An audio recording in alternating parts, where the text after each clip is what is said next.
Ano kaya? Ito kaya nga storya ni tatay. Yung buhay ni tatay. Ikwento natin. Pang ano yan pang maalaala mo kaya o pang yung magpakailanman. Sige ma'am. Ay, sagutin ma'am Baka kala niya Bombay ako, maniningil Kung saan ko mo? Ito kasi estimated Pwede ka pala sila yun. O, gano'n na lang kaya? Lagan ka ba? Oo. Labati yung mga babae sa Bulacan, ha? Ano natin dito doon? Sa sama niya na sumundong pamilya dyan sa Mindanao, ha? Shoutout. Ito, i-rolyo doon sa Kargana. Lagan ka? Yes, sir. Pero to.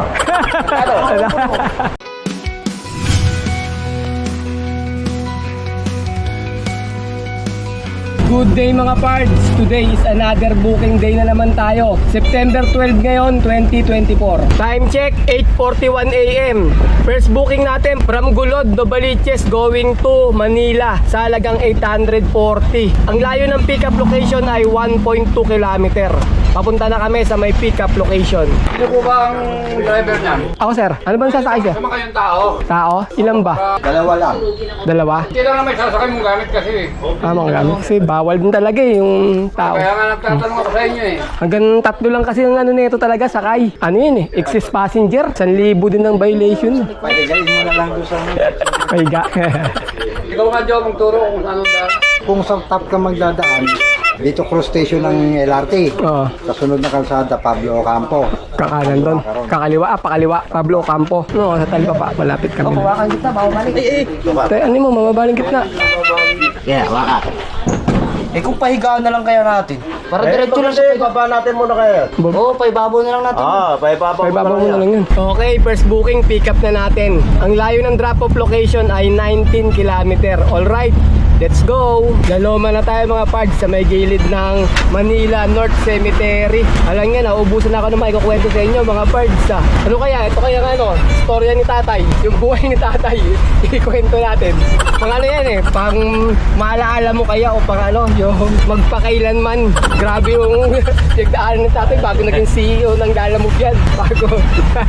Bago nagkaroon ng sariling sakya dyan. Grabe yung kwento ng buhay niyan. Tandaan na. Lahat tayo ba kwento mga pards Okay, drop off na tayo mga pards. Baba na natin kung first booking. Okay na, commute na naman kami. Saan ba kayo pupunta? Kubaw sa may Kubaw? Pinaglabanan. Pinaglabanan? San Juan? Sa naman. Kubaw natin ngayon, puro commute lang. Biyahe lang tayo nito pagod Tayo. Kubang sir. Wabasag yun. Nasa may top tayo mga parts, bababa tayo ng Binondo. Doon tayo mag-aabang ng booking. Mas maganda kasi mas marami doon. Time check tayo mga parts, 12:09 PM ng tanghali na. Ayun, may nag-aabang din doon. Lalamove high ace naman yung dala-dala niya. Tapos yung sa likod namin meron din. Lalamove din, naka L300 man ang dala-dala niya. Hirap maghanap ng booking ngayon, ang bababa mga parts. Walang ganong high demand. May high demand, mababa lang din yung mga high demand niya. Abang-abang pa tayo mga parts, ganun talaga, kailangan maghintay ng maganda-gandang booking. Nandito nga pala tayo sa may Binondo, gaabang ng booking. Time check, 1:07 PM. Second booking natin from Manila going to Taytay sa halagang 722. Ang layo ng pickup location ay 400 meters. Papunta na kami sa may pickup location. Pick up natin natin. Asawa ko nag-receive yun, sir. Doon sa sige, Taytay. Nadampak siya ako sa Paranaque. Sige sir. May yero pa yan. Ito double booking ka ba? Sana sir para I-ayos mo lang, may rolyo pa yan. Meron pa? Oo. Yan. May-ari kasi yan, isa-isa kaya naka-rolyo na. Magkahiwalay may-ari. Kakahiwalay. Reserve na yan. Gawa ng tambutso yan lahat. Kapan tambutso? Motor? Gawaan kami ng tambutso. Gawaan kayo doon sa Yung inyo. shop ko yung pupunta ako sa Paranaque. Kaya mga paninda ko kasi yan doon. Shop din yung pupunta namin doon. Babagsakan. Paninda yung tindahan. Tindahan. Okay. Kaya lang maliit lang naman lang. Sa inyo yun sir, at least wala kayong upahan. Wala ba kayo dito? Bakit? Sa Paranaque nang upahan ako. Time check, 1:37 PM. Third booking natin from Manila going to Cainta sa halagang 624. Ang layo ng pickup location ay 1.2 km. Papunta na kami sa may pickup location. 600 kg lang to mga part. Gagawin daw ni ma'am na 900 yung papasahin natin. Naglagay siya ng note. Ma'am, lalamog po ma'am, mag-pick up po ako.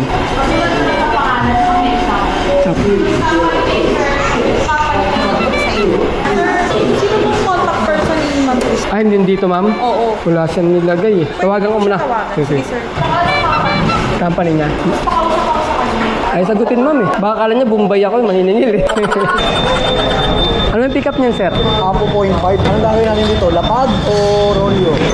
Sir, paano? Hindi ko kasi estimated eh. Pwede nga pala sila yun. O, gano'n na lang kaya. Vlogger ka ba? Oo, basic. Labati kayo mga babae sa Bulacan ha? Ayun. Ano natin dito doon? Sa mga niya na sumundo pamili dyan sa Mindanao ha? Shoutout to. Rolyo doon sa Karagana. Vlogger ka? Yes, sir. Pero to. Isang pirasang rolyo. Lima. O, yun na lang. Rolyo na lang, lima. Kaya pala mga parts, yung booking na to, sa 124, ginawa ni ma'am na 900 kasi may document processing pala. Medyo matagal din yung pag-process ng document. Tapos nandun yung niro-rolyo pa ngayon. Kailangan makuha mo muna yung resibo bago nila i-rolyo yung plain sheets na manipis lang. Sa kanila ginagawa pagka nagawa ni resibo pag napakita mo na. Okay na. Salamat. Tayo, sarado na. Sinabot tayo ng 1 oras doon sa may pag-pick up nung Yero. Papunta tayo sa may drop-off location. Ang layo ng drop-off location ay 17 km. Alright, let's go!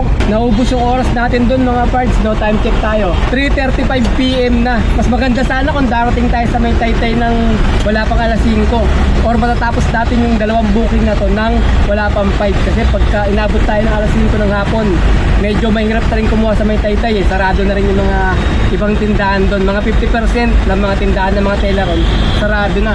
Kaya medyo mahirap na rin kumuha ng booking pag inabot ka ng alas 5 ng hapon. Sana matapos natin ng maaga. Kaso wala mga parts eh. Ayun ma-traffic na yung kalsada. Nasa may Doña Aurora tayo ngayon. Second booking, drop off. Ito yung 4, sir. Bali ano yun ma'am, 20. Isang rolyo, 5. Oo. May alala mo Pinadeliver ba na, kayo? opo, pinadeliver na sa akin. Matalas yan, dahan-dahan kayo. Mali lang yung binigay sa akin, gandun lang ma'am eh, sa may ibang road ka, ano ko yung map ko eh. Ay, siguro yung binigay sa inyo yung sa may Google niya, pangalan ng namin, no? Technical solution nilagay Ilaw niya. na ng mapa doon, Kaya nga eh. madala sa Dun nga eh. Sabi ko nga, wag ipipin yun. RJ mo. 600. 700. Ma'am, thank you ma'am ah. Ang thank you rin po. Okay mga parts, papunta naman tayo sa may third booking drop-off natin. Ang layo na lang ng drop-off location ay 7.6 km. Alright, let's go! Tagal na kami sir, pasensya na. Yung pinikapan namin na ganyan din, yung Yero doon. Ang daming nagpipick up. Diyan lang kasi sa may rin eh, sa may East Bank Road yung deliver. Nabot kami 1 oras doon sa may pick-upan. Ganda. Yung boss ko kasi ng sasakyan ko. Dito. Oo, paninda ko. Ito yung gawa. Yan yung trabaho namin. Mga ganyan. Hindi yung pipe nung yung ang tawag nun, yung pinakano niya? Puro elbow. Puro elbow lang. Ano ba buy and sell din kayo ganito, sir? Oo, bibiling ko doon, bibiling din sa akin.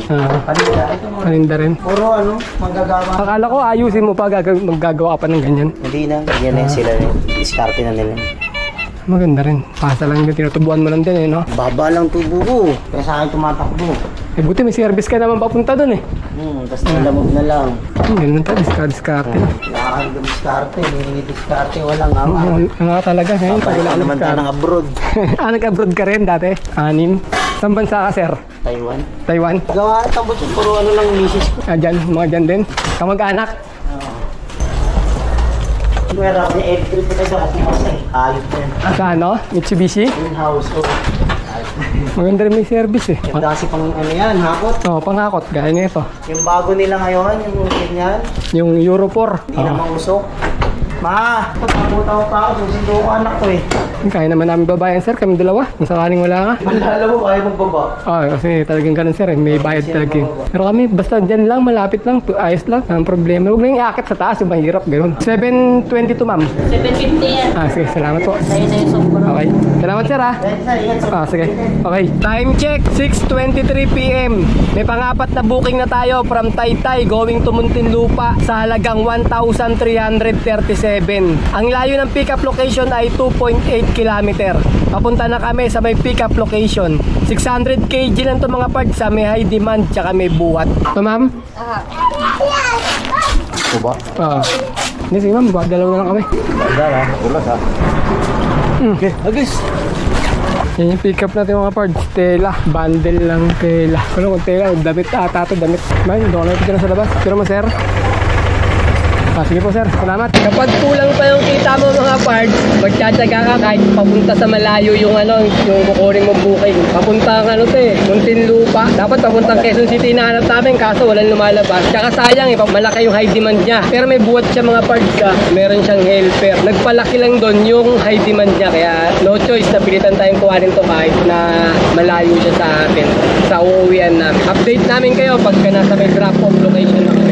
Ayan mga parts, so mga L300 lalamog din yung mga katabi namin sa may Taytay. Palabas kami ng sisig. Papunta tayo ng Muntinlupa. Ang layo ng drop-off location natin ay 29 km. Alright, let's go!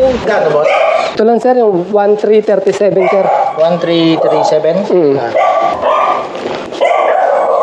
Opo. Dalawan tayo sir, baka may kamerapan. Hindi ka lang. Kaya lang, picture ko lang. Kaya lang sir Okay. Okay, salamat sir.